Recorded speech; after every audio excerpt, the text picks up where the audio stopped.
Le capitalisme, ou démocratie marchande, n'a pas réussi à soumettre le monde animal car il n'est pas doué de raison. Un animal est soumis uniquement aux lois naturelles. On ne peut pas lui demander de construire un avion, un hôpital, un frigo ou un gratte-ciel, ni de rembourser une dette.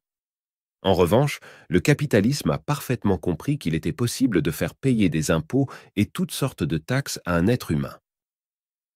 L'humain étant un être doué de raison, le capitalisme va tirer profit de cette faculté en lui installant un programme, un logiciel mental.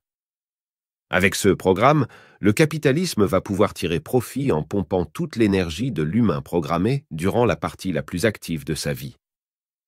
Ce programme va mobiliser du temps de vie et mettre ce précieux temps de vie au service et à disposition du capitalisme. Tout, ce qui intéresse le capitalisme, c'est votre énergie vitale et votre temps de vie.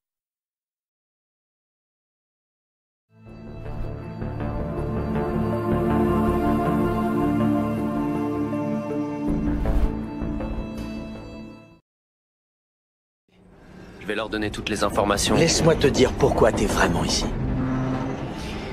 T'es ici parce que tu sens qu'un truc tourne pas rond dans notre monde. Quelque chose que t'arrives pas à expliquer. Mais tu sais que ce truc te contrôle comme tous ceux qui comptent pour toi. Vous parlez de quoi exactement?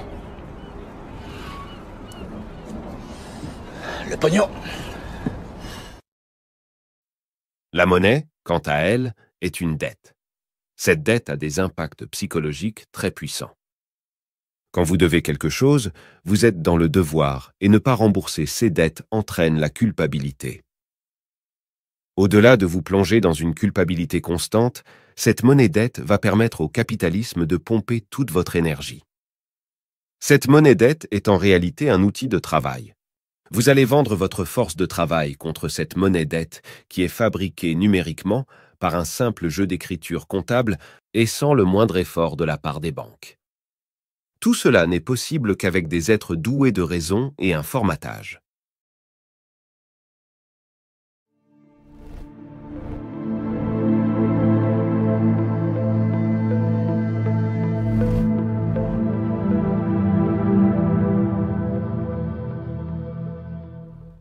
Ce programme mental est extrêmement difficile à désinstaller et il est installé dès la naissance avec l'acte de naissance, également appelé certificat de naissance.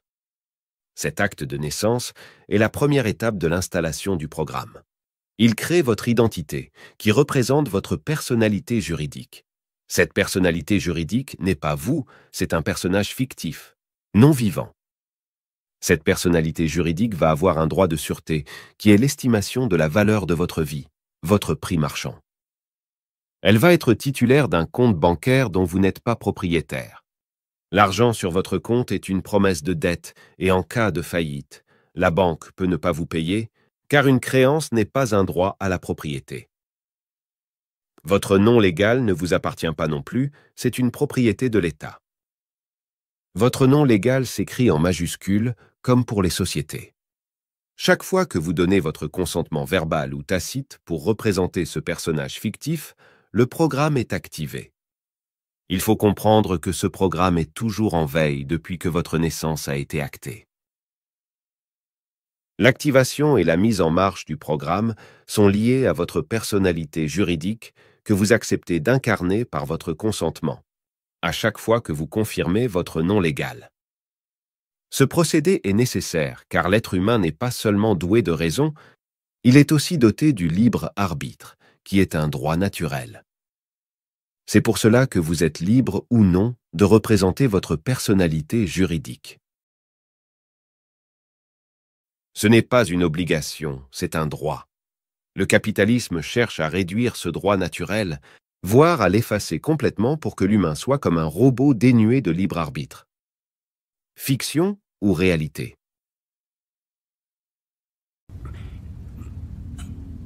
C'est plus dur qu'avant, n'est-ce pas? C'est un plateau cognitif. Selon l'avis de nos ingénieurs, votre cerveau est stable pendant quelques heures ou quelques jours. Ensuite, il commence à se dégrader. À chaque fois. Nous avons cru au début que c'était votre cerveau qui rejetait ce nouveau corps. Comme un organe qui n'est pas compatible, mais en fait c'est votre cerveau qui rejette la réalité. Qui se rejette lui-même.